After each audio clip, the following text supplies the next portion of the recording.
Hey again everyone, and welcome back to the channel after a little 2-week break because I was on vacation. So welcome back to our weekly news recap show.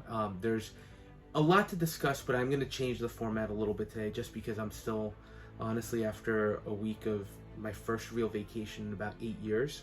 I am a little bit of a workaholic at times, but after that I'm kind of settling back into the groove of things. So this was going to be a little bit different. There's a ton of news to discuss, and I'm going to start with, obviously we have a big INART piece that I'm excited about that I want to touch base on. Last week there was also the Hot Toys God Loki, which I do want to touch base on a little bit at the end. And obviously this week Hot Toys killed us with another 3 Star Wars announcements. As someone who's not the biggest Star Wars collector and who have been, I dabble in it with a couple of characters here and there. I'm not going to spend too much time on it, in particular because by the time this video is up, 2 of those figures are probably going to be sold out. So we'll touch on them a little bit at the end just to go over them. I'm not really going to give you many thoughts on them. We're just going to discuss more what they are, and again, I expect, because 2 of those 3 announcements are exclusives, by the time this video is up and by the time you're watching, those will have probably gone up. Sideshow has already announced that they have a limited batch of the Mandalorian Obi-Wan going up, I think, at 12 o'clock Eastern. I'll check before we wrap up the video. And then an hour later, the Imperial Commando from Bad Batch is going up, also in limited amount. So again, by late afternoon tomorrow, Friday the 17th,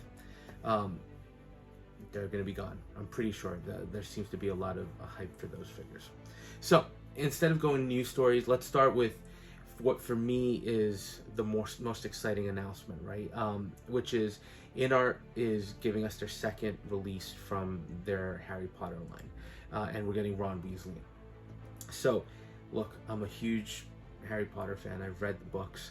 My kids are becoming huge fans. Part of the vacation was actually to go to Orlando because they wanted to go to the Wizarding World of Harry Potter.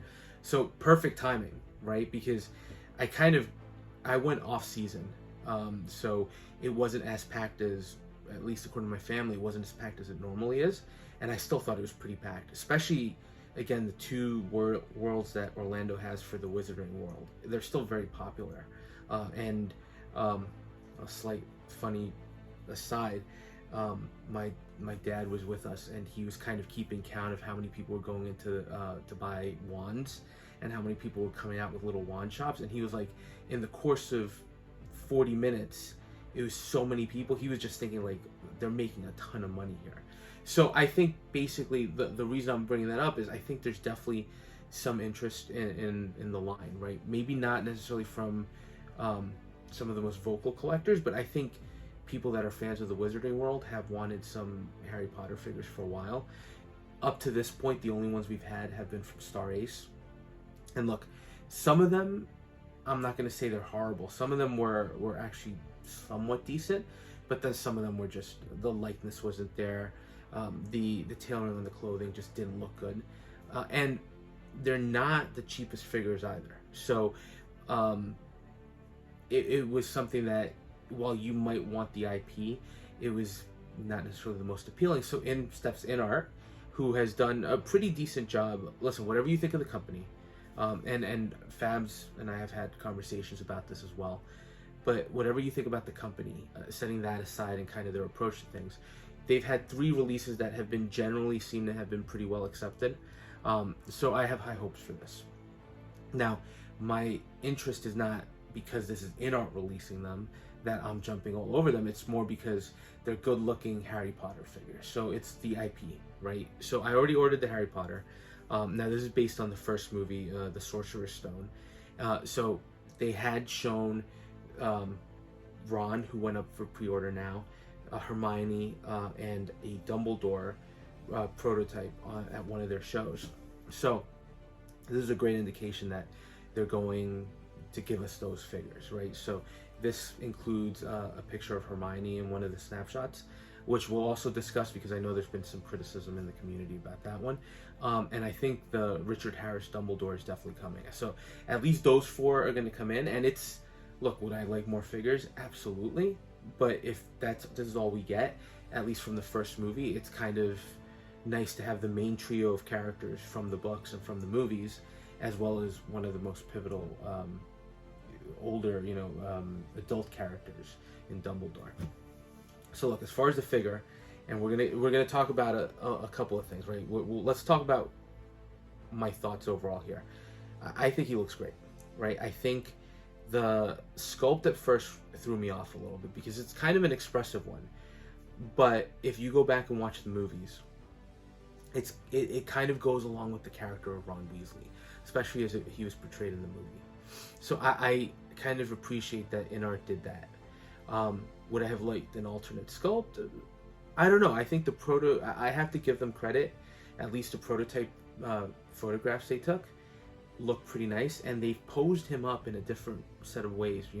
Either sitting on a bench with the 2 chicken legs, right, which is an interesting accessory, or just walking, or with the binoculars, and the sculpt actually seems to work. So well, at first I thought it was a little jarring. It's definitely grown on me, and I think the likeness is pretty impressive there. Now, he comes in 2 versions, the deluxe and the standard. Now, the deluxe is the only way to get the diorama that kind of goes in hand with the deluxe Harry Potter. So the idea, I think, is that the 3 characters are going to create kind of an overall larger piece, which is pretty cool. I think that's interesting. You also do have the standard, which doesn't include the diorama and is the sculpted hair version. Now, I'm not the biggest fan of rooted hair. I know some people think this is the next level. And look, I have gotten excited about some of the Artisan releases that Hot Toys has put up for pre-order as well. But it's never been something where I feel like every figure needs to necessarily have it, right? So with the Harry Potter, I thought the sculpted looked pretty good. The reason I ended up ultimately going with the deluxe was I wanted that deluxe diorama piece. And as far as accessories, they did throw in a couple of extra accessories with that figure, and I figured, let's go all in, right? Let's get everything. Now with Ron, one of the things I like is that the accessories themselves are the same for both releases. So the only difference is really that the deluxe includes the diorama base and includes the rooted hair. I kind of appreciate that, and at the same time, I like what Hot Toys is doing with the Artisan series, where you're basically getting the exact same figure from diorama pieces to accessories, and the only difference between the Artisan DX and the DX release they've got is the sculpted versus the rooted. So I would have liked to see a deluxe version that was maybe non-rooted, that included all the same accessories, with the only exception being you're not getting rooted hair. I would have probably gone for the sculpted, and I think it would have saved some money. But look, this is what they're doing, and I was on a stream with Fabs too, again, just going back to that one, and I made this comment, oh, they're making me get this. No, nobody's making me get this, right? It's a decision, right, to get it. And it's because I do like the IP that I want to have this, and because I got the deluxe Harry Potter, I'm in my mind thinking the display of all 3 pieces together, of Harry, Ron, and Hermione with this Gryffindor common room, is going to look pretty impressive. So I do have high hopes on that. Now, look, as far as the accessories, he comes with some books, pretty standard. They look good. He comes with the chessboard for Wizard's Chess, which I think is a really nice touch. Cloak, scarf. He comes with the sorting hat, which is another nice touch. I like that they're giving you, INART's giving you different accessories that can kind of mix and match with each piece. And then, of course, you get the binoculars, you get scabbards, the rat, who we all know is Wormtail, right? You get some accessories like the chicken legs, the jelly beans, the chocolate frogs with the wizard cards. I know they're just paper products for some of these, but it's a nice set of accessories to have, even just to litter around the floor of your diorama display, right? So I like that. And now as far as the figure, like I said, the likeness is great. The tailoring looks phenomenal again, right? With the cloak, the school cloak, the Gryffindor insignia on the chest that's embroidered. That's a nice touch as well. And the tailoring just looks really solid overall. So look, I know this isn't going to appeal to everybody, right? This is not. It's a smaller figure, right? It's from an older movie, and well, I think Harry Potter is pretty popular. There's a lot coming out. Star Wars, Hot Toys is killing us with Star Wars, right? 3 releases this week. I think there were 3 the previous week. We've gotten tons of exclusives. This is like the 3rd set of triple drops, right? Starting with Revan and going all the way through what we've gotten here, right? Including a 2.0 Darth Maul. So if you're a heavy Star Wars collector that likes Harry Potter, you may have some choices to make, right? For me, this is one of the things where it's been good not to be a heavy Star Wars collector. While I am getting pieces like the Darth Maul 2.0, I'm not getting everything, right? I don't feel the need to get everything. So because this is much more of a license that that appeals to me, right? I'm willing to pay for these as opposed and let some of those other Star Wars figures pass, which I think is appreciated because I think they're going to be a limited batch. So at least you can count on one less person trying to get some of those. But now we got to talk price, because that's where, look, I was expecting high. With INART, we expect high prices. Now, I got mine, I already ordered through 1/6 Kit. So I got mine with the deluxe at $580. So pretty steep. The standard is $460, which, to be honest, again, for a smaller figure with sculpted hair, that also seemed pretty steep to me. By comparison, look at the Paul Atreides that we got. Paul Atreides, it was literally, first of all, it was a global license. Second of all, you can get it directly, because it was a global license, you could get it directly from INART. And what I liked about those two was you literally had the exact same set of accessories, same display base. If you ordered from INART directly, you got the little bonus Muad'Dib. And then the only difference was rooted versus sculpted. And the sculpted, I think, direct from INART was about $340 or $320. Correct me if I'm wrong. I'd have to go back and check. Actually, hold on. Let me see while we're here. But the point is, I felt like there was an opportunity there to get a figure for get the same value. And I felt when I was discussing that Paul Atreides, so Paul Atreides was the standard version. It's loading. But I felt like I wasn't missing out by getting the sculpted hair version. And I saved myself some money. So I like that option. And I think with the Harry Potter, I would have liked the option as well. What's jarring here a little bit with this particular figure is more that, you know, the Paul Atreides was $360 for a fully grown figure with 2 sculpts, because you get the mask sculpt. A lot of decent accessories that fit in his backpack. I think a pretty good well-tailored still suit as well. So there's a lot there that I thought was pretty good looking. So $360, you're basically paying $100 more for Ron Weasley, who is a smaller character. There's been a claim about the R&D on the smaller bodies.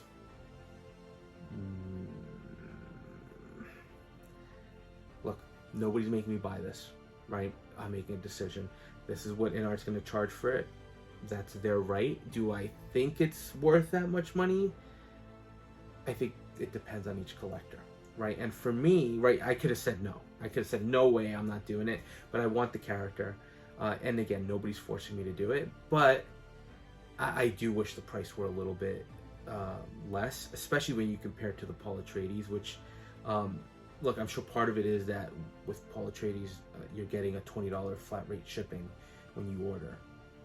So that's going to help offset some of the costs. But again, when you look at the accessories for the standard, yeah, there's some decent accessories there. But is it enough to bring up that price point? And then the one thing I will say, you're paying another $120 for the deluxe.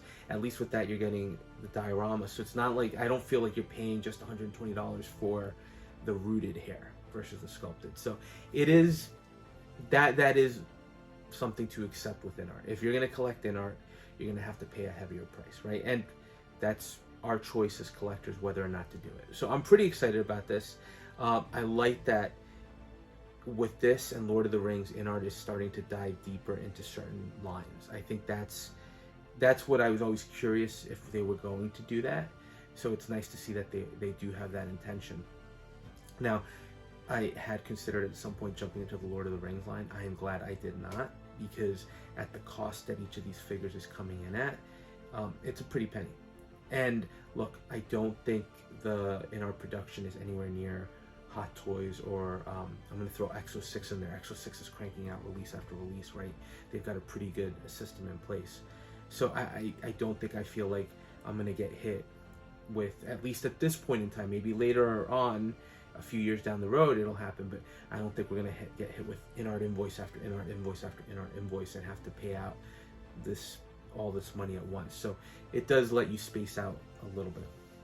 But again, with them going deeper into Lord of the Rings and then going deeper into Harry Potter, that's going to be a big commitment from a cost perspective in terms of a line. Now, I did want to talk about the other controversial thing here, which was the Hermione figure. A lot of people, including myself, saw the joints on the back part of her knee. Look, joints have never been an issue for me, right? We collect figures, you want to pose them up, but part of the appeal with INART, right, and part of their selling point, and I think at their price point, part of it is you're supposed to get something that's hyper realistic, that's about as close as accurate to what you saw on screen. So I do hope they work on those. I'm not going to raise the alarm yet. Do I like the way it looks? No, right? I think it takes away from the figure a little bit, and at the price point, not great. But I do think that this is just something that they put in the picture to tease. I like that they did that. I think that we've seen Hot Toys done it, and we've seen Hot Toys do it before, where they put in a figure that could potentially come up for pre-order later. They put it in one of the promo shots. So I like that INART is doing that here too, because they do have the figures. And look, they turned her, I think they didn't show the sculpt because I think she's a work in progress, right? So they didn't announce her for pre-order.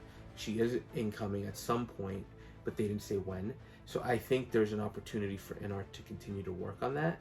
So I'm not, again, going to raise the red flag and say, oh my God, this is terrible.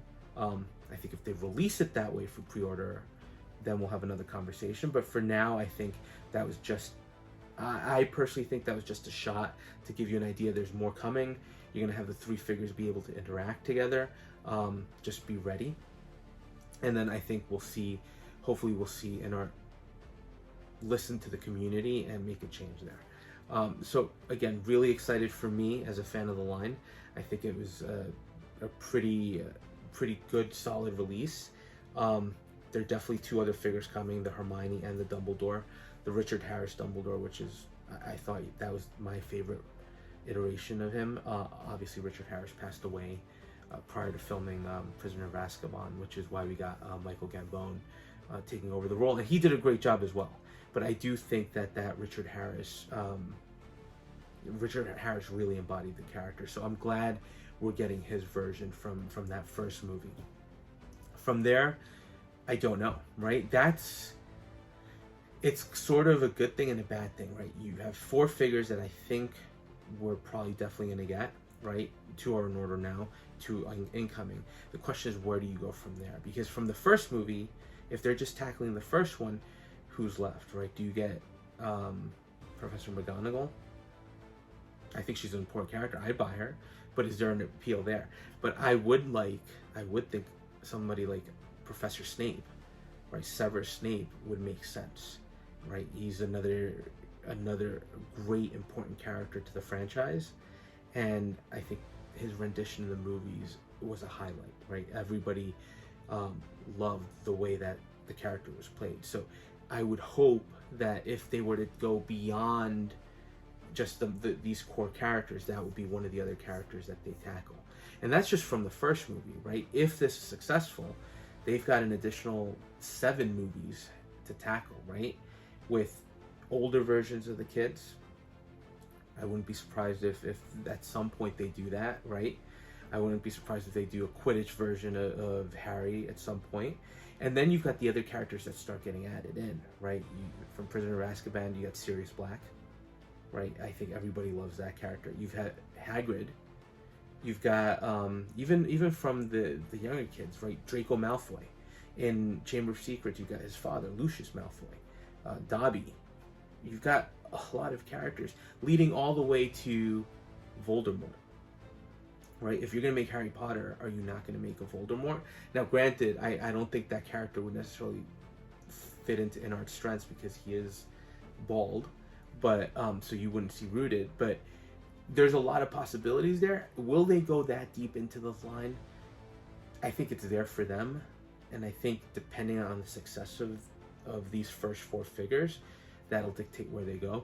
But again, I don't expect them to do every character, and the cost is a serious concern, because when you look at $580 for deluxe and you start seeing all the characters I listed, not saying that they're going to do them, but imagine that they did, to get that full line. And as a completist, I may be inclined to do that. That's going to be a lot of allocated funds just for that, so it's going to take some careful planning. But very happy with this. I already ordered it.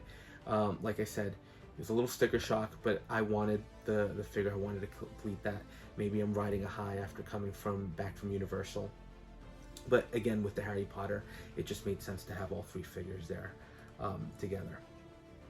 Now, next figure, I want to briefly touch on that. This is going to be a shorter video because I think this is kind of the crux of it.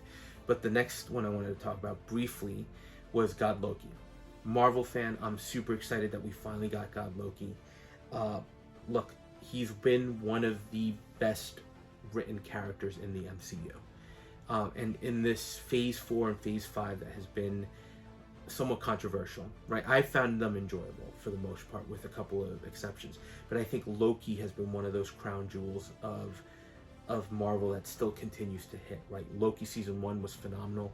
Loki Season 2 just continued that story.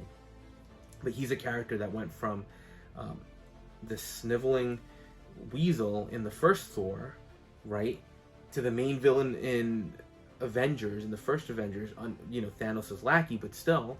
And then we saw him in the Dark World interact again, ultimately take over Odin's throne. Saw him again in Thor Ragnarok in what ended up being a hilarious movie, right? He made a reappearance in Endgame and in Infinity War, somewhat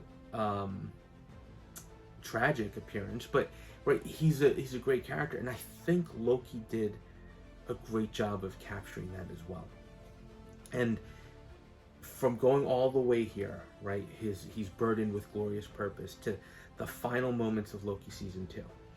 I think it was an impressive story arc, and I'm glad that we're getting this God Loki, and I'm glad that Hot Toys did it with the throne and with the time elements that he's kind of holding in place.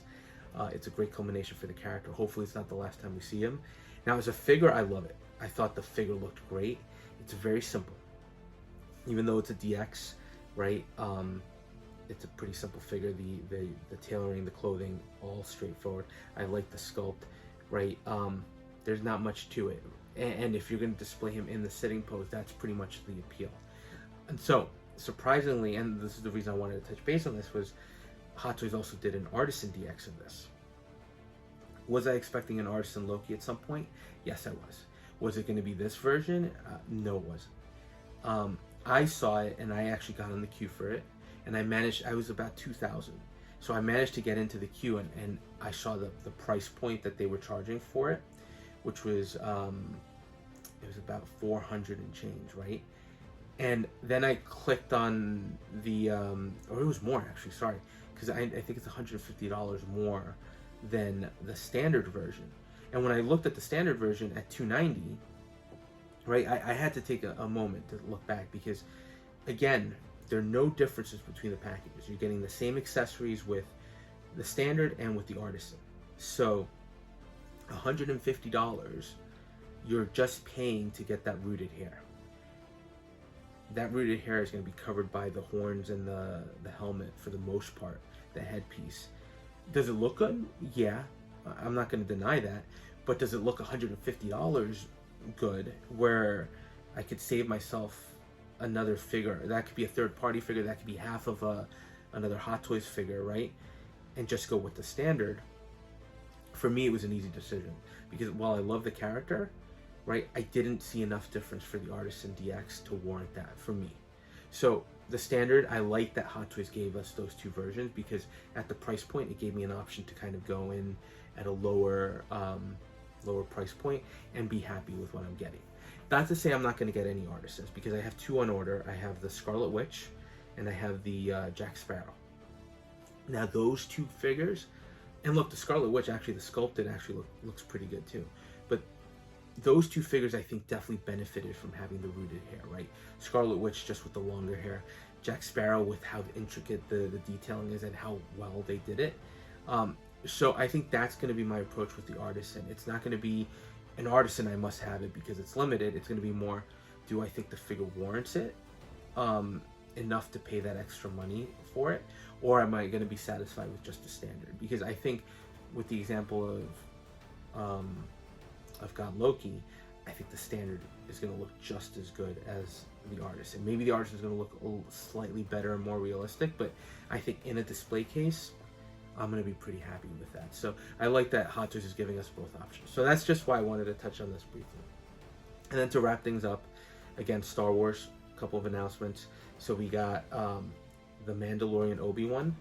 I'm going to link to a little stream Fabs had with William Cote.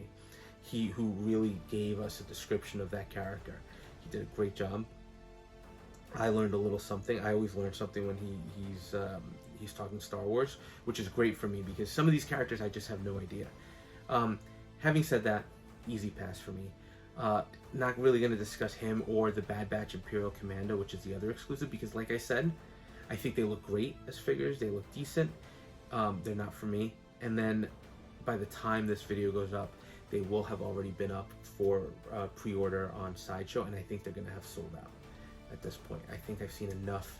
Definitely the Imperial Commando seems to have generated a lot of positive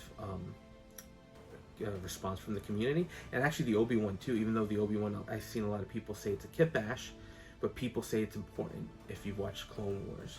So I think these two are going to go. And then the third figure, which is a more standard release, is Darth Sidious from Revenge of the Sith. Listen, I've been picking up a lot of the Sith figures, or the more villainous figures. So Darth Maul, for example, easy pickup. Revan, easy pickup. I still think I'm going to get Starkiller, but I haven't ordered him yet. Darth Sidious, he would make sense, right, to continue on with that line. I'm not blown away by it. I think it looks great. Just do I feel like I need to have it? I don't, right? And that's strange, I think, when you look at Star Wars as a whole. But the way I'm doing my Star Wars collection is a little bit different. It's not to say he's not a great looking figure, just not sure that he's that appealing for me right now. However, in his picture shots, there does seem to be a tease for a Revenge of the Sith Yoda. I have a Yoda from Sideshow, so I don't know if I jump onto this one, but it's an interesting tease. And then the other thing that we're expecting, I think everybody's been talking about for a while, is we're hoping that at some point Hot Toys is going to do General Grievous. I have the Sideshow version of General Grievous. Just like most of you, I have the same issues. Loose joints, not the best figure. It looks great, but the second you start touching it, everything falls apart, right? The cape doesn't drape as well. So I would definitely like to see a Hot Toys version of this. I think they could knock this out of the park potentially. But that's pretty much it. So that's why I'm not going too much into Star Wars. I'm not really ordering any of these three right now. My wallet was safe, and I'm going to take the government approach here, which is I didn't spend on those, so I managed to save all that money, and then I spent that on Ron Weasley and my expensive deluxe INART, right? But so that was it. That was the look at this week's news. Again, I think the biggest story for me is the Harry Potter series and what INART is doing, and then again the Artisan stuff with Hot Toys. So Let me know. Again, we'll go back to a more regular format, I think, next week once I get a chance to reacclimate to everything. But I just wanted to touch base on those particular figures for now. So let me know again if you have any thoughts on what we discussed. If you think I'm crazy for picking INART Harry Potter over some of these other figures, or even what you think about the Artisan versus the standards, especially with a figure like God Loki, or I would even say that Dark Empire Luke, to be honest. But let me know again. Thanks for spending some time with me, and and if you're enjoying the content, consider dropping a like, comment, or subscribing, and we'll touch base on the next video.